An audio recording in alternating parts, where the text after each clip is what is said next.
welcome to the show. It's Uncovered. It is the Raiders-Steelers week. One of the biggest rivalries in the history of the NFL. The ball hit the ground. That's all I have to say. What's up?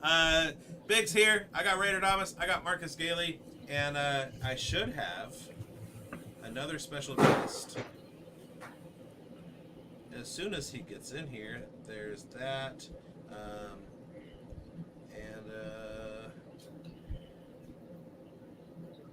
going to send him the link. He should be coming in anytime soon. His name is Johnny Main. He's a Steelers fan. I felt like, Marcus, it would be unfair if you were just by yourself with no BZ. And, so I got you a friend. You got me some backup. I appreciate it.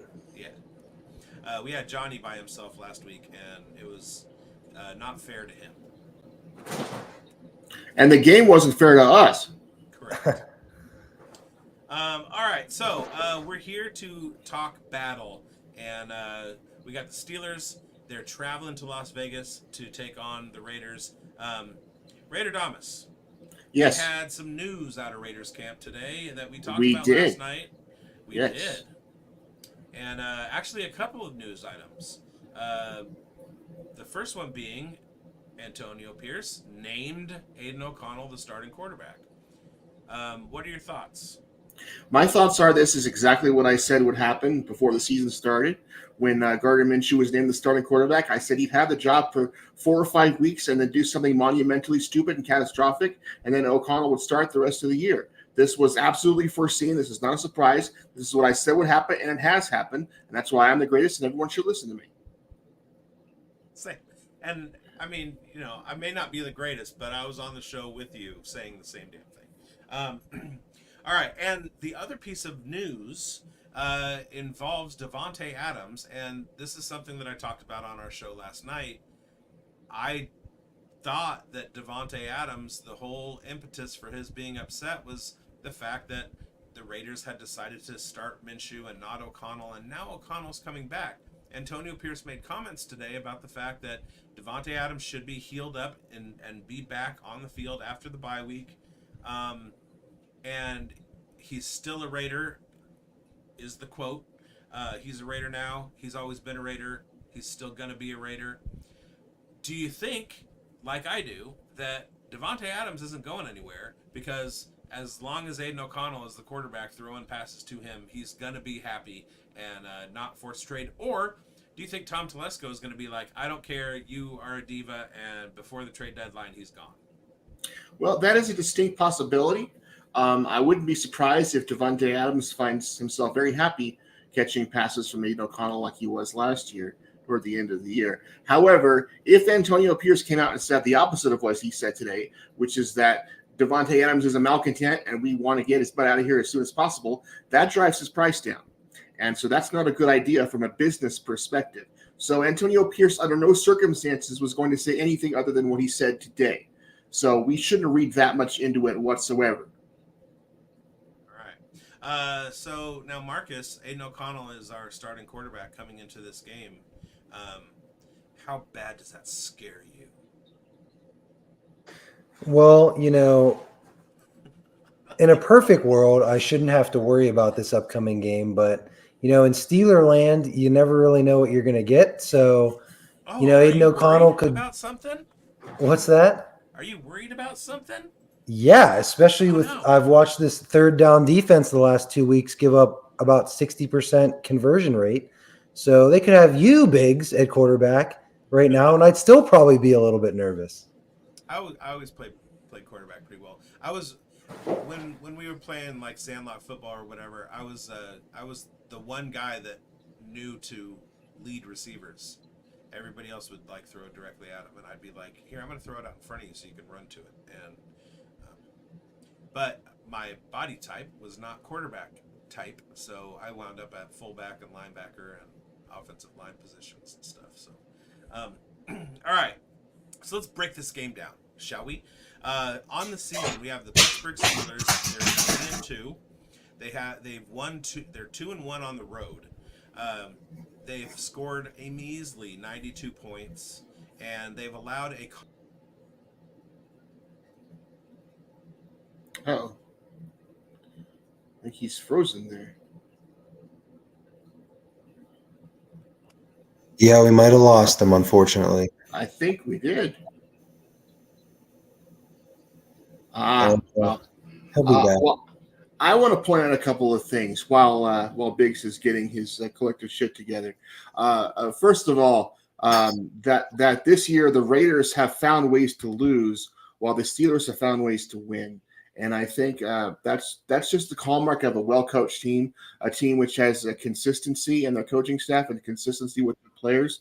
Not necessarily that they're super good, just that they're really resilient. And I think that's sort of the hallmark of the Steelers as a franchise. Second thing I wanted to point out sort of leads from that, and that in the last 50 years or so, that the Steelers have been one of the more consistent teams in the NFL. But let's not forget that from the 1920s into the early 1970s, the Steelers, despite the stellar play of one Ernie Stoutner, were the worst team by far in the NFL. We should not forget that the Steelers being good is rather a recent development in the scope of human history.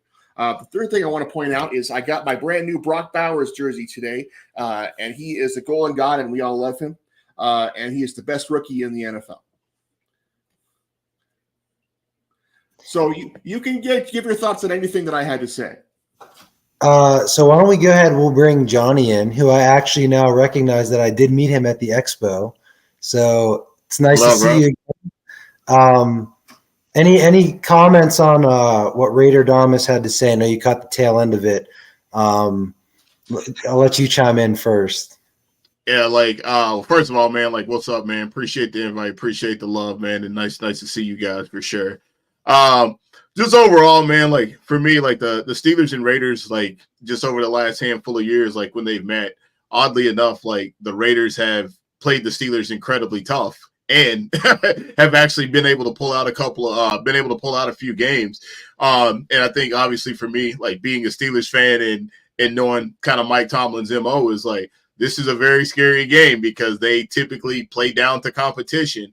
And this is a situation where obviously the quarterback changes just happened for the Raiders. And then one thing, just to call out too, is a place for the Steelers where they've just been vulnerable over the last handful of years has been the middle of the defense. And Brock Bowers, to your point, is somebody that probably is going to create a lot of problems for him here this week. But it's a matchup I'm nervous about, not because I think that the Raiders are just a better football team than the Steelers, but this is one of those type of games where, they play down the competition, and losing a game like they just lost on Sunday Night Football against Dak and the Cowboys, it kind of feels kind of trappy to me. But much respect to the Raiders, just as an organization for sure. But overall, like I said, the lack of a run game we were just talking about for the Steelers with Najee and those guys, that's a little bit scary. And who knows what we're going to get from the passing game with George Pickens. So yeah, I think there's definitely still a lot of questions like we got on the offensive side of the ball, which is no shock. Defensively, I think we'll be able to stack up for sure. But yeah, man, those are just kind of just some high level takes from me, man, just on what we got right now going on with Pittsburgh, along with obviously some offensive line issues. Nick Harburg, obviously I think he pulled a hamstring or a quad or something on the Sunday night game. So they're down a pass rusher on top of that, which he was playing some really good football. Alex Highsmith is out. And then one of the things that's also been kind of troubling to me, man, just watching is just seeing it's been a lot of open receivers. I don't want to say in the flats, but right in those gaps, right between the cover two defense there, towards the sidelines. A lot of guys been open on that right there, and we haven't necessarily gotten our money's worth with Patrick Queen so far as from a coverage standpoint. So hopefully this is a get right spot for him. But overall, man, it's a little nerve wracking, I guess would be the best way for me to say it. It's so satisfying to be the trap. I want to welcome to the show Johnny Main from the Fantasy Football Show. We just did Queen's Ransom over on the Fantasy Sports Advice Network, and he was on there and he was talking about how my team lost the Cowboys. And I was like, oh my god, I got a Steelers fan. I can bring a friend from Marcus. So now it's a balanced show. It's not just two Raiders fans and a chat lighting up the Steelers.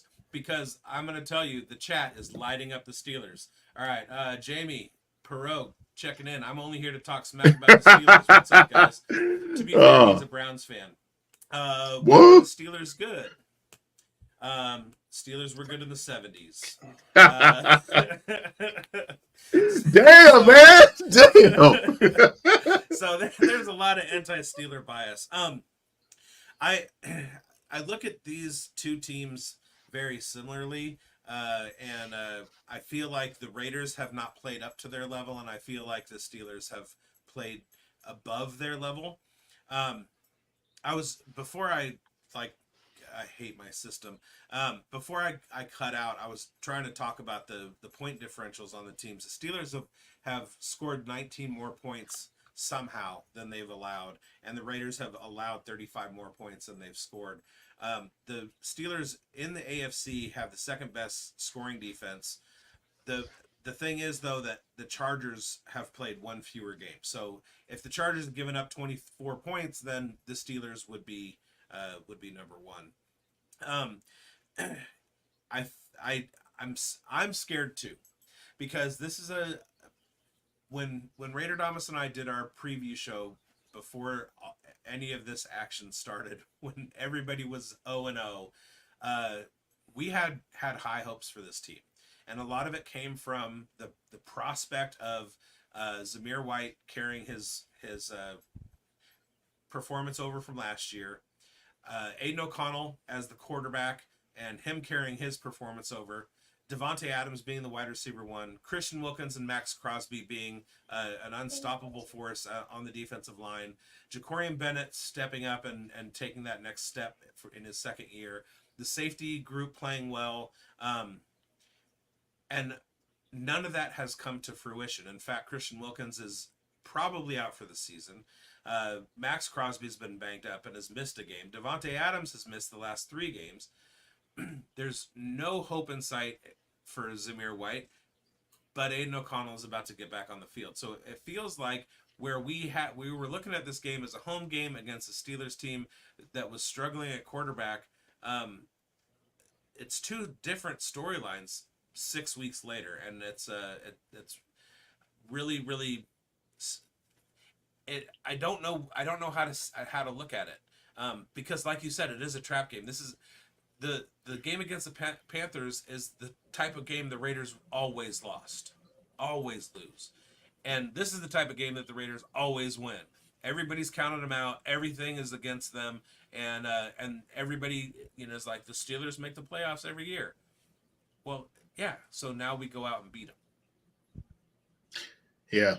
No, man, this is just it's a classic Tomlin game. I can't keep stressing it enough. This is definitely one of those games to all the things that you were talking about.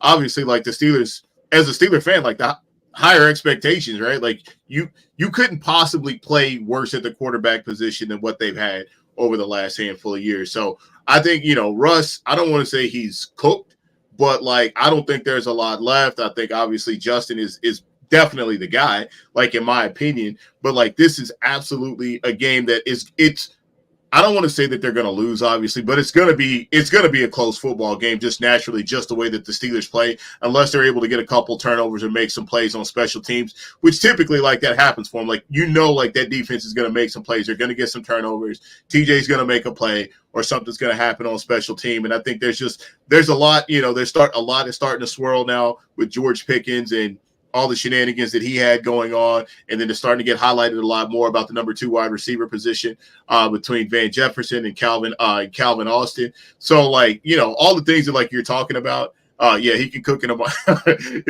microwave for sure. And then what are they what's going to happen with the second running back position this week? Obviously Najee is it's not looking good for him, man. So I am.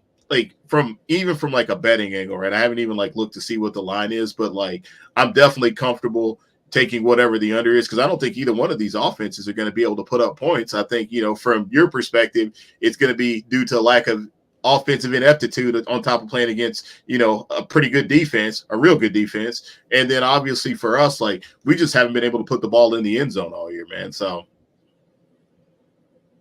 Well, generally, when you have a struggling offense, playing the Raiders is the cure for what ails you. I think the over-under for the Raiders-Broncos game was like 36, and the Broncos hit that themselves. So I wouldn't worry about taking the under on any Raiders game going forward. Second point I'd like to make here is that the road games for the Steelers playing at the Raiders have not been very kind in recent decades. They did win at Allegiant Stadium last year, but the previous road game that they won, or the last previous road game that they won at the Raiders, was in 1994 when they beat the Los Angeles Raiders. They never beat the Oakland Raiders since they returned to Oakland, and they hadn't beaten the Las Vegas Raiders until last season. So they generally, when they go west and play the Raiders, it does not go well for them. So I'm hoping that continues, but we shall see. Yeah, I was going to bring that up earlier, Raider Damas. We typically do not play well on the West Coast. Last year, I think I was going to mention, was the first time in a while that they actually won at the Raiders. This year, though, to touch on a little bit what Johnny was saying, this does almost feel like a trap game. However, I almost felt like the Indianapolis loss was more of a trap game because you had Anthony Richardson coming off of 2 stinking performances in a row. I think they had 3 offensive linemen out.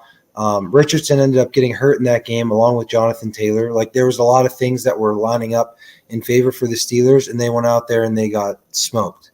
So I'm hoping, they got the away game kind of where they look like they've never practiced before out of the way. So hopefully they can button up and, show out a little bit better. But, especially after what I saw Sunday night too, with that delayed game, I'm not feeling super confident about this one heading into it. Wow, we're just a bunch of dark clouds.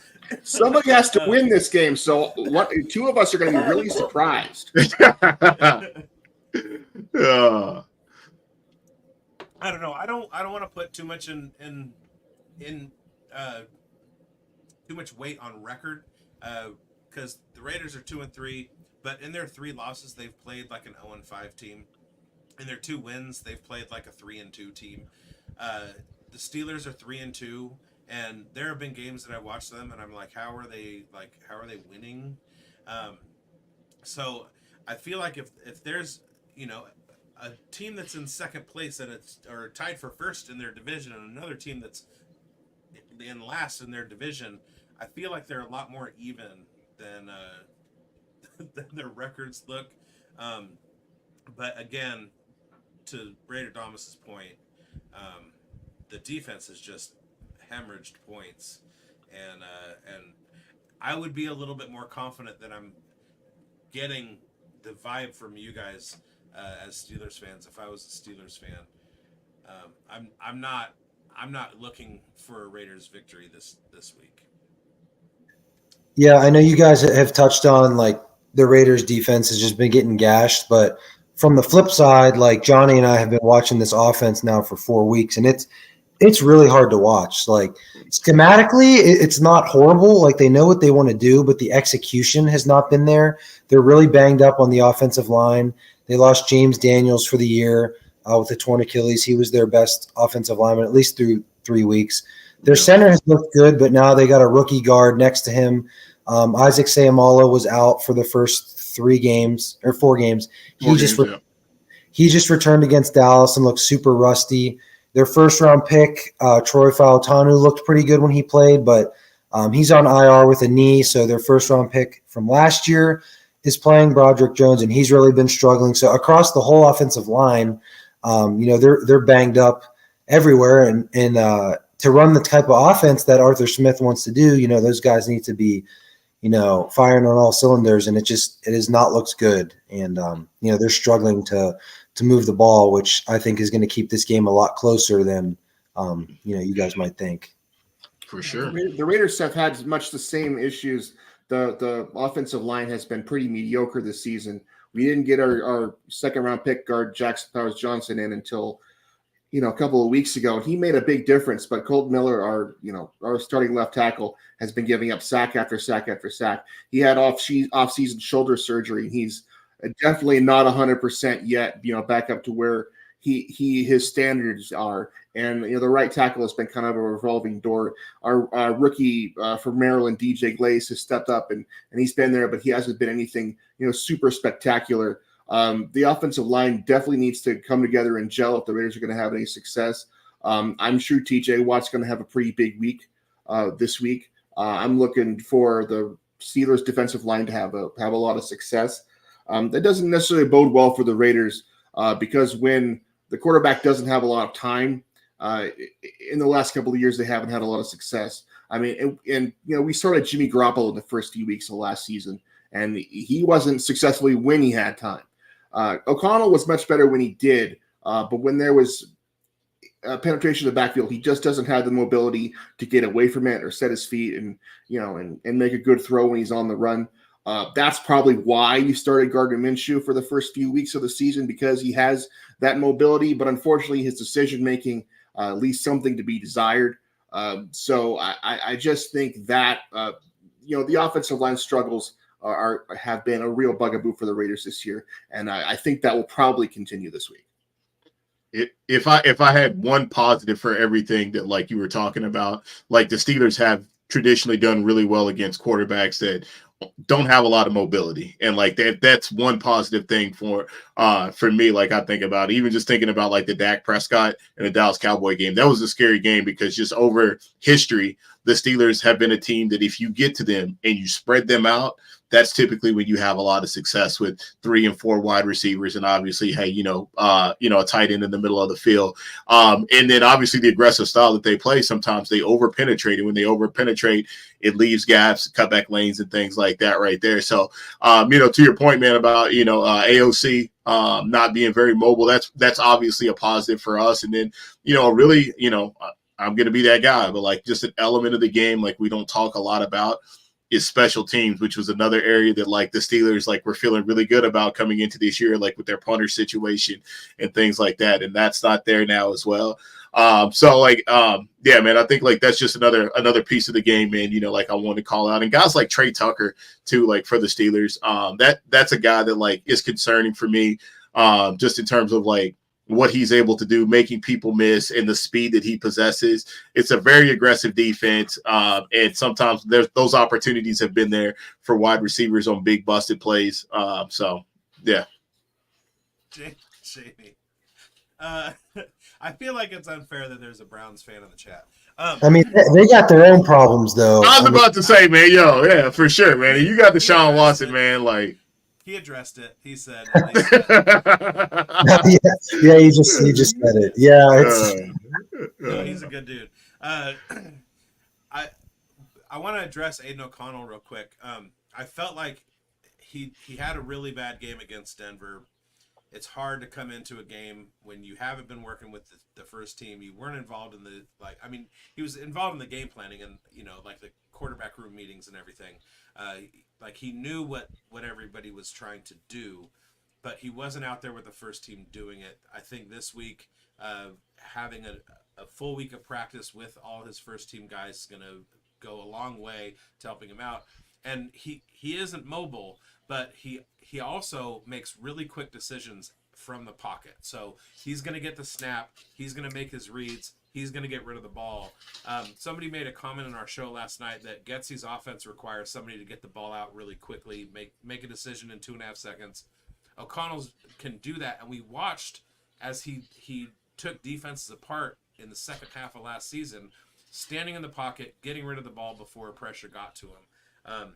If there's a little bit of good coverage and it starts to break down a little bit, he can't escape. But even in the preseason this year, like he was like dotting up everybody when he had the opportunity. So, what's the defense that the Steelers typically run? And do they tend to run man? Do they tend to run zone? Like what does their defensive scheming look like most of the time? Do you want me to go first, Johnny, or what do you? Yeah, you go for it, man. Yeah, you got it. It's fine. So their base defense is a 3-4, so like 5 guys on the line of scrimmage. So TJ Watt and usually Highsmith are the other end with 3 down linemen. But now, just with how the NFL is, it's turning more into a passing league. You'll see them in their nickel defense. a lot more, which is like a 4-2-5. So they have 2 edge rushers, 2 D tackles, 2 inside backers, and then 5 DBs with like a safety kind of rolled down into the box. A super important position for the Steelers is their nickel back because they're asked to do a lot, both blitzing and coverage. That was a position that was a big question mark heading into camp this year for the Steelers. The job was ultimately won by an undrafted rookie named Beanie Bishop from West Virginia, and he was exploited on Sunday Night Football. Dallas found what they wanted to do and attacked him time and time again. And, Biggs, before you brought that up, I was going to touch on that. The league is a copycat league. I'm sure they're seeing what Dallas just did, and like third down, they were going after him and the linebackers in coverage almost every time, and it was working. I think they were like 9 of 16 on third downs for the game. So that was really an area of weakness. Even with, pressure, like Watt and Herbig were doing their thing, and it didn't even matter because he was getting the ball out in 2 seconds every time, and they were gashing them kind of in the middle of the field. So, John, I don't know if you agree with me or if you want to. No, bro. No, you're spot on. You're spot on with the Bishop call, man, right there, the nickel spot. I don't even know if you even seen it too, but I think there was one package where they even brought Edmonds in to play in that position as well. And like the same thing was happening like with him. So I think like, to all the things that like we're talking about, right? Like best thing like for the Raiders to do, right, is to try to get Minka's playing more of the free safety. He's playing deeper now to be able to roam and make plays. But I think like you're going to see Brock Bowers work in the middle of the field for sure, because that's a great way to keep the linebackers at bay. And then what you're going to see, right, is like just like what we talked about, man, like that run game. If it gets going for the Raiders, now you got Brock Bowers in the secondary or on that second level now making plays, which can be really troublesome. But like, yeah, Beanie Bishop, man, like it looked good for him, man. Like it's a great story for for the Steelers for sure. Like having that guy, like he's definitely a hard worker. All the guys have a lot to say about him, positive.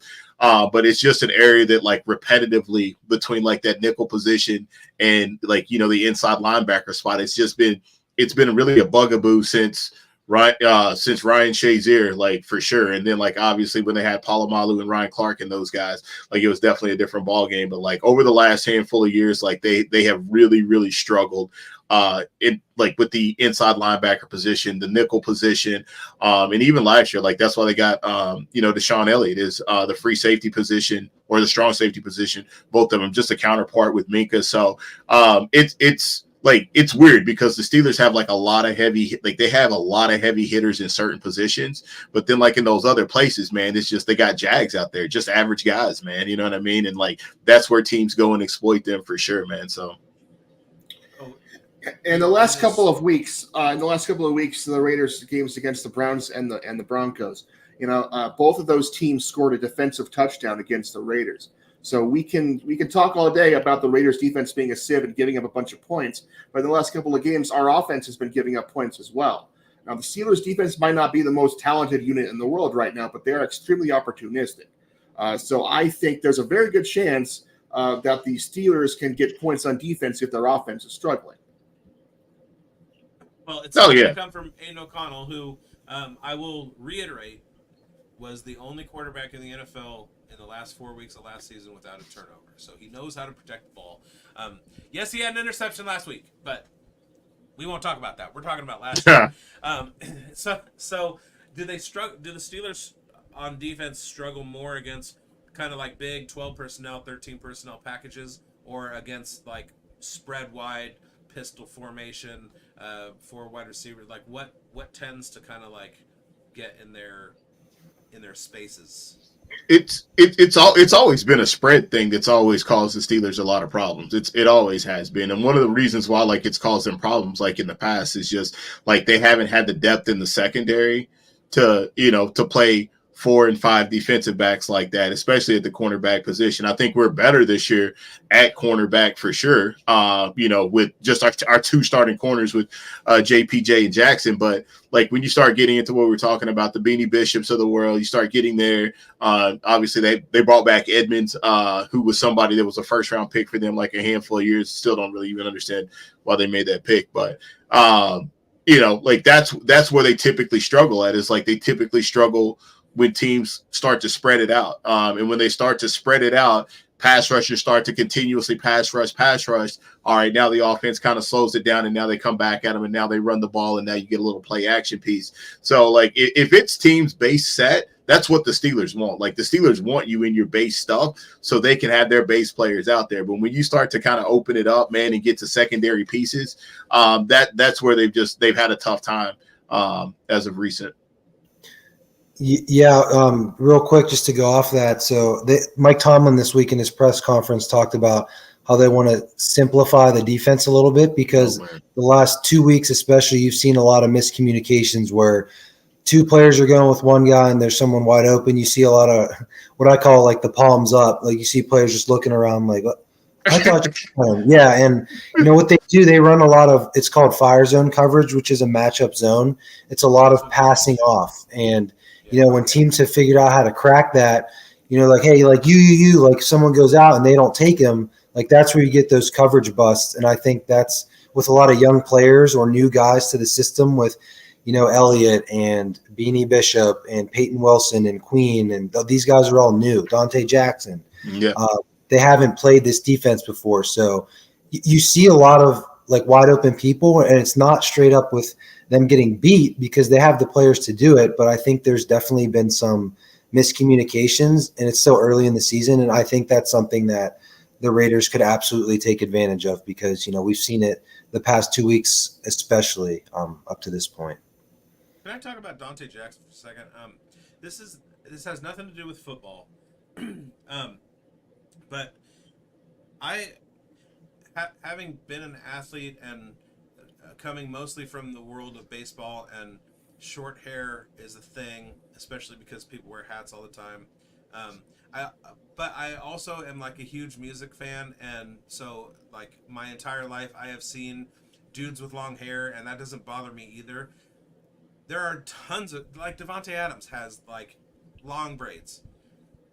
There's something about Dante Jackson and the sheer mass of his hair coming out of that helmet that has made me angry every time I see him play when he was in Carolina. It was like something like I would just see his hair and just be like, no. All right. Sorry. That's I get jealous of anybody with hair. You know, we all get to that same spot, and I'm right there with you. Steelers fans be like, we got 6 rings. Yeah, and 4 of them were before the Walkman was invented. And when did the Browns get their rings, Jamie? I'm not sure when the Walkman was invented exactly, but I don't think the Browns had any Super Bowl rings before or after that. Oh, listen, man. They won their Super Bowl in the wild card game against Pittsburgh, man. That was their Super Bowl. I enjoyed watching that game, I have to say, but you know, glass houses and stones, you know. Oh man. Yeah. When were they good? Bernie Kosar. All right. We got to snap back a little bit, Jamie. Come on. So yeah, the Raiders run a fire. They run a cover 3 fire zone also, and they just got picked the fuck apart by Bo Nix. They didn't allow a whole lot of rushing yards, but Bo Nix completed passes to, what did I say, like 9, 11, 12 receivers, something like that. So it was just a bunch of receivers finding holes. Do the Steelers have the type of offense, given their limited weapons in the receiving game, to put something together like that where Justin Fields can find 9 different passing targets? I don't think we got 9 different receivers. I don't think that's a thing, man. I think like to your point, like just some places for me is like, and maybe this is my fanhood kicking in right now, but typically when the outside noise starts with George Pickens,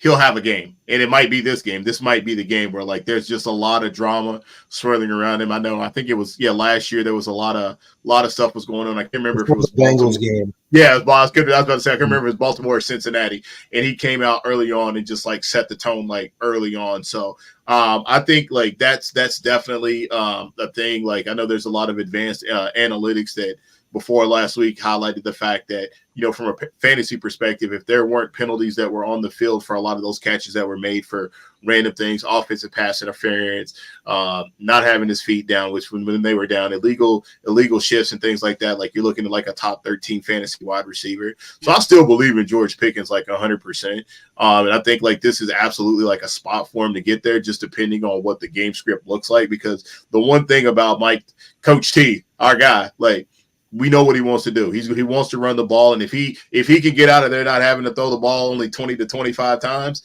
he will absolutely do it. So I think like it's more of a game script thing, like as far as like the passing options, but like there's no way they're going to come out and just start opening fire against the Raiders. It's going to be the run game, no doubt. Can I talk about George Pickens for one moment? I'm a big Oregon Ducks fan, and several years ago we had a quarterback commit from Hoover High in the state of Alabama, named Robbie Ashford, who has since transferred away.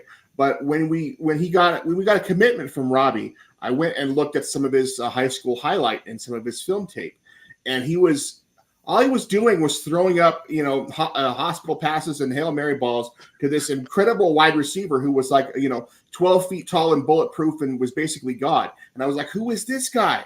And it turns out that was George Pickens. And he was a Georgia commit, and he went to Georgia and had a pretty good career. No one will ever in a million years doubt the talent of George Pickens. We just doubt his mental state. But, oh, my God, was that guy amazing in high school. I'll tell you my George Pickens story. In my Dynasty Home League, I have a Steelers fan, and I wound up making a trade during the rookie draft about 30 seconds before we started to get the 101. And so we're all in my house. It's just full of people. And all of a sudden the trade goes through on everybody's phones. And I hear gasps coming from like throughout the living room and everything. And I'm like, sweet. I sit down, and the first thing I do, I get on the clock and boop, hit George Pickens. And I hear, motherfucker! Because Dom wanted him so bad. And I was like, my only choice, because I want him, my only choice is to take him with the 101 and mess with the sleeper algorithm and all that stuff and mess with his ADP. And that's my George Pickens story, and I've loved him ever since. And man, go ahead.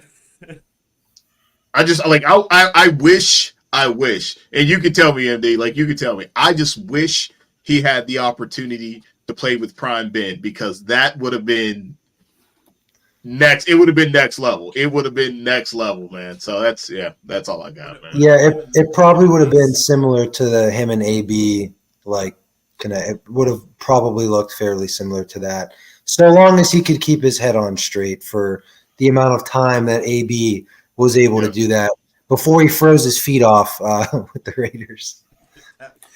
That's a chapter that we don't go back and reread.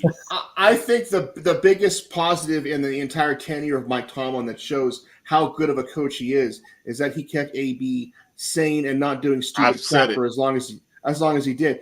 Who else could have done that? Who else could have kept that under wraps that we didn't know how psycho, P. Diddy level monster Antonio Brown was when he was with the Steelers? I mean, Mike Tomlin is a magician. Which tells you how bad George Pickens is. If he's even more out there than that's what I'm saying. And it took AB a while to get to that point. Like, he was fairly kept under wraps until like 2017, like his last year with the team. Yeah. Pickens only in year 3, and last year there was a bunch of problems already. Well, so I think the point was when he took that ridiculous hit from Vontaze Burfict and had a hard time getting up off the turf. It seemed like that was the day everything changed in his life, and he just started acting like a complete fool in public. Is that accurate from your perspective? Because it is from an outside observer. That's what a lot of people say. I mean, I think that could have perhaps like expedited everything, but I highly doubt he was like a model citizen prior to that, and then that changed him to like what he is now. But it might have just like made it more apparent, if that makes sense. like I mean, dude, you afterwards. go back and look at him just going psycho, man. I think I remember it was Jacksonville. I think it was a game in Jacksonville, and he was going psycho on the sidelines, like then like throwing like Gatorade buckets and stuff like that right there. Which I mean, I think we all know obviously like emotion plays like a part in it, and it plays a role, but like it's not just the Antonio Brown thing. Like with Tomlin, like you have Antonio Brown, you have Le'Veon Bell, who had to be managed as well, like Ben Roethlisberger, like Chase Claypool. Like there were a lot of big time egos in that locker room that that group had to manage at that point in time. I have a question for you guys. We have watched Justin Fields on the Bears for several years now. I watched him a lot at Ohio State. I watched a lot of Ohio State games back when Justin Fields was there, and he was a tremendous college quarterback. He was accurate. He could throw the deep ball. He had a pretty good command of the offense, and the offense hummed when Justin Fields was at the helm of the Buckeyes. And so we've been able to watch him with the Bears, and we've watched him for a few games with the Steelers, which, as you guys pointed out, was pretty hard to watch. Why do you think his game has not translated from the college level to the pros? I'll say, man, like I think like there's an element of processing. Like I think with him, I think like it's for a lot of mobile guys, like the natural instinct is to pull it down and run. And I think there's always just going to be this thing like in the back of like a lot of these guys that are mobile quarterbacks that like they have to prove themselves as passers first because it's the quarterback position. But I think like also too, like it's the way that this offense looks and like what it is like it's got to happen here. And if it doesn't happen here, then like it needs to happen here. And if not, then you run. And I think like too, like he's looking at this, like, at least from my perspective, he's got to be looking at it like, yo, like if I can keep myself protected and like just have an opportunity with like this team around me, like I'm not going to lose the job.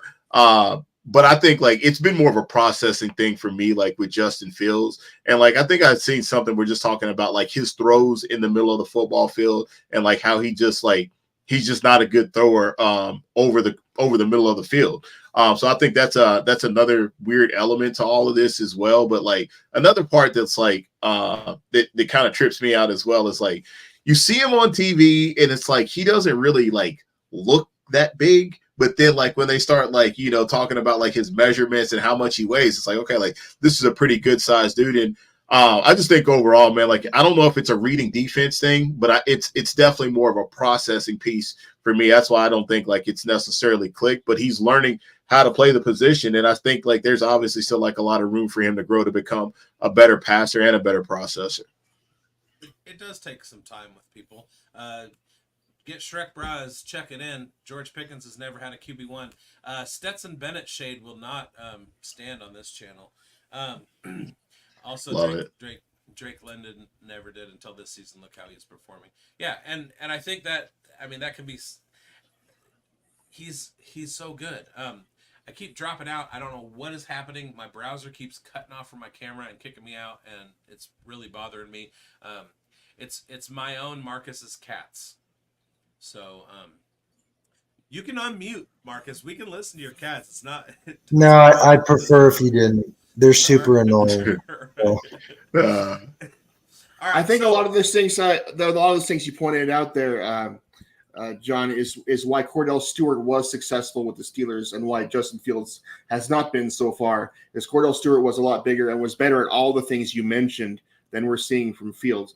Now, Fields obviously is still young and has time to develop. But maybe he is what he is at this point. I don't really know. I just, there was a lot of people in Raider Nation wanting to trade for Justin Fields before the Steelers eventually did so.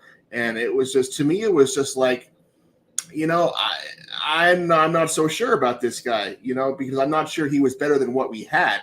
For the Steelers, he was definitely better than what you had last year. Because you had an absolute dumpster fire at the quarterback position, which, was the thing that really held you back. So he made sense for the Steelers. I don't think he would have made sense for the Raiders. So I'm interested to see how he develops in his career. I don't have super high hopes for him. I like Justin Fields much better with Arthur Smith than I would with Luke Getsy, even if they have familiarity. I just don't think that Luke Getsy can set up Justin Fields for success. Meanwhile, somehow Arthur Smith has found the key to like keeping Justin Fields good enough, right? I mean, seems that way. Yeah, I think this still comes down from Mike Tomlin, in my opinion, is they still want to like not lose the game on offense and just let the defense make plays. So I think the conservative approach, I think they're still keeping a cap on it because he's playing nothing like he played in Chicago at all, which is a lot of it is coaching. Like he's being super conservative with the ball. I think he has one interception. He still has a fumbling problem. Some of that is just because they're under center a little bit more, which is something he didn't do a lot in Chicago. But, they're asking him to do a lot less, and I think that's why you're seeing kind of more pedestrian, both passing and rushing yards to this point, outside of really, what was it, the Colts game that Colts game, yeah. For 300 and ran for 50. That's because they were losing, so the script changed a little bit. But I think, as a whole, they're just asking him to do a lot less and play more conservative of an approach, and I think that comes from the head coach.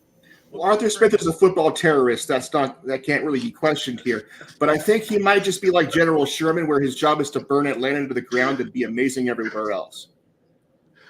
Yeah, I mean, because he was solid. Like he was solid in Tennessee, man. He obviously, I think, like we all know, he got the best production out of Ryan Tannehill. Granted, he had that F450 behind him. Ryan Tannehill did, so it made life a whole heck of a lot easier. So I'm with you, man. Yeah, not to mention offensive lines that included Taylor Lewin and other Pro Bowlers, and But yeah, I mean, I don't mind Arthur Smith at all as an OC. I thought it was actually a pretty shrewd move for the Steelers to pick him out of that Atlanta debacle. Just because like Robert Saleh leaving the Jets, like he's a fantastic defensive coordinator. Just give him a defensive coordinator position somewhere and watch him cook. All right, so let's get down to predictions and how we feel like this game script is going to go. We'll start with Marcus, then go to Johnny, Raider Damas, and then myself.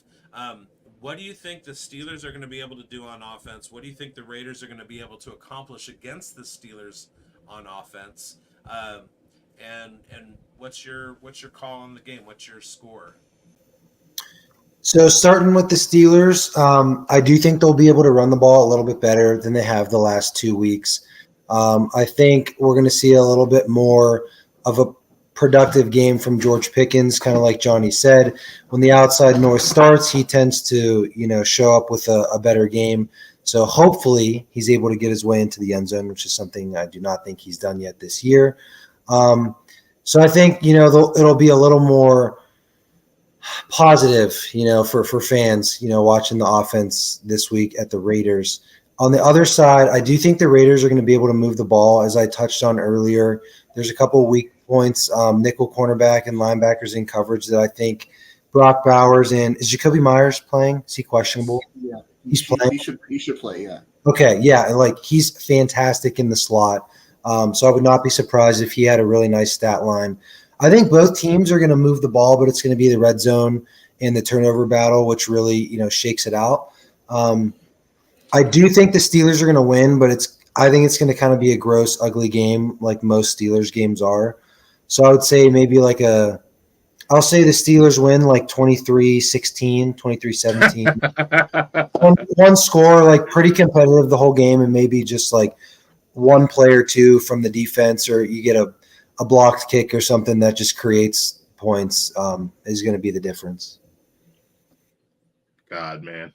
It's so funny being on here with a Steeler fan because we're in the same freaking mental headspace, man. Because I was okay, so special teams play to maybe flip field position or get a touchdown.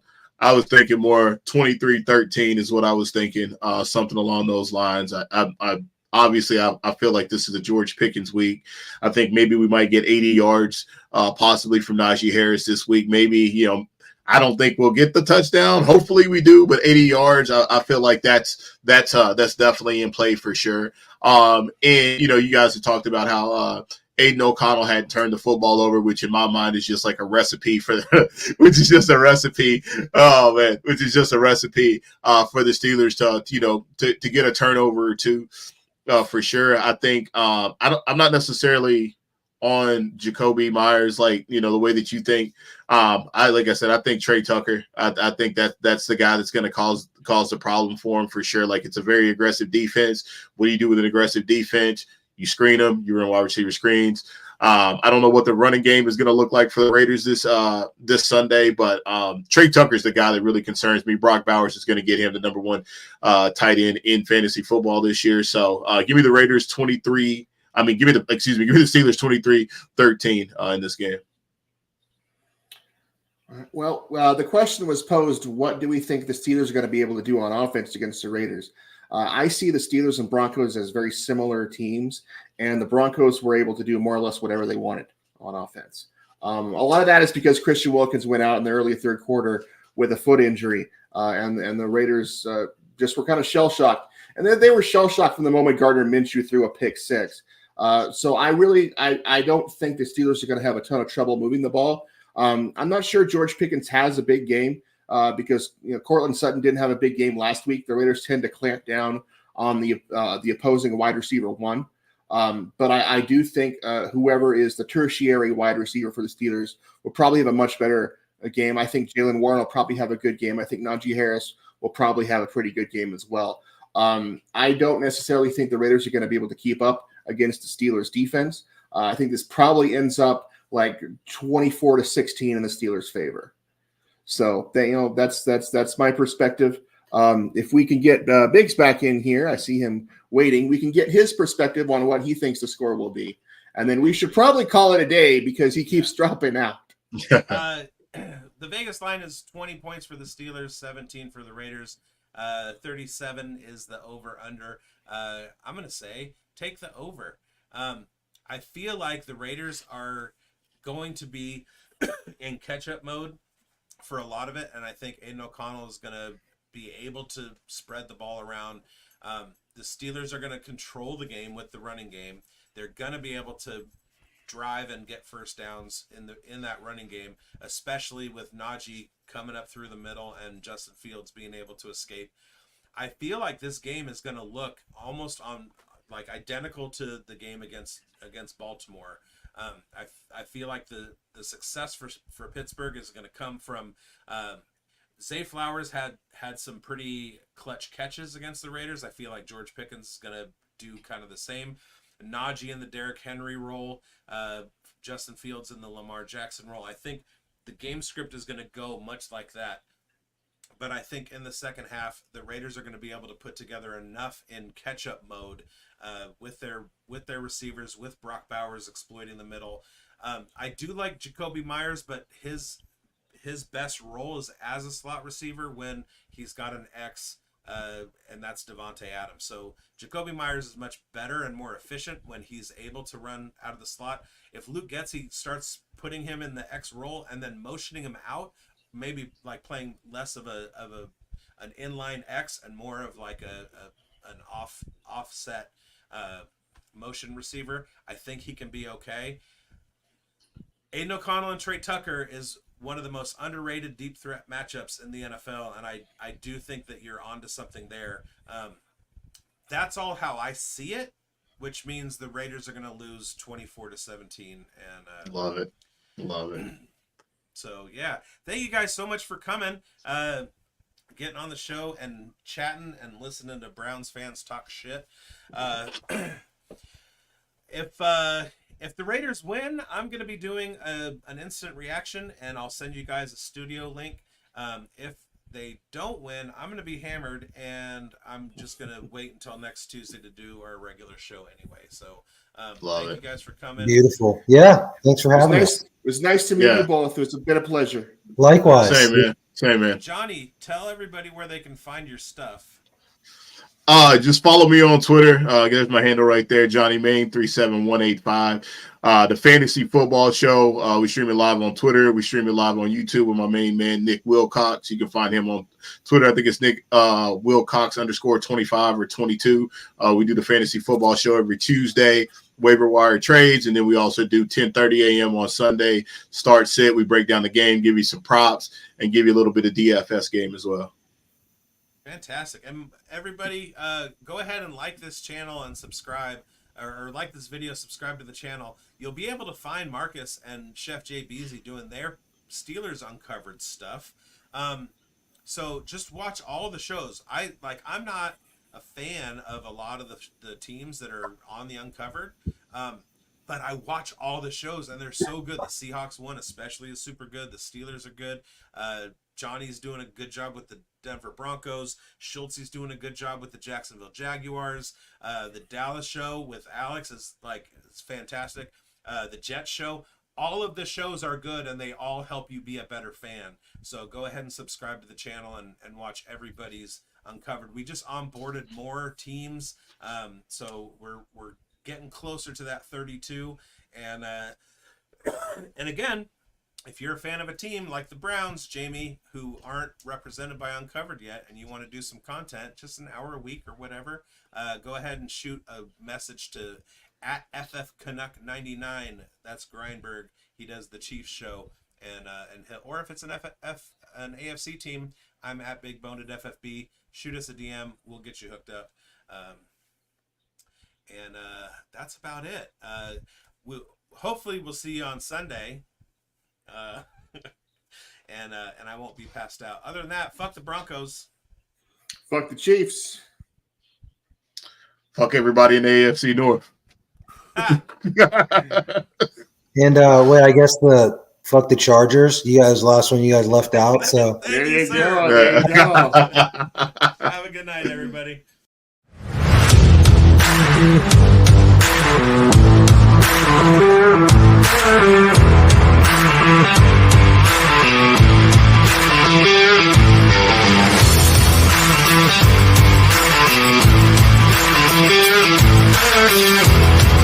right back.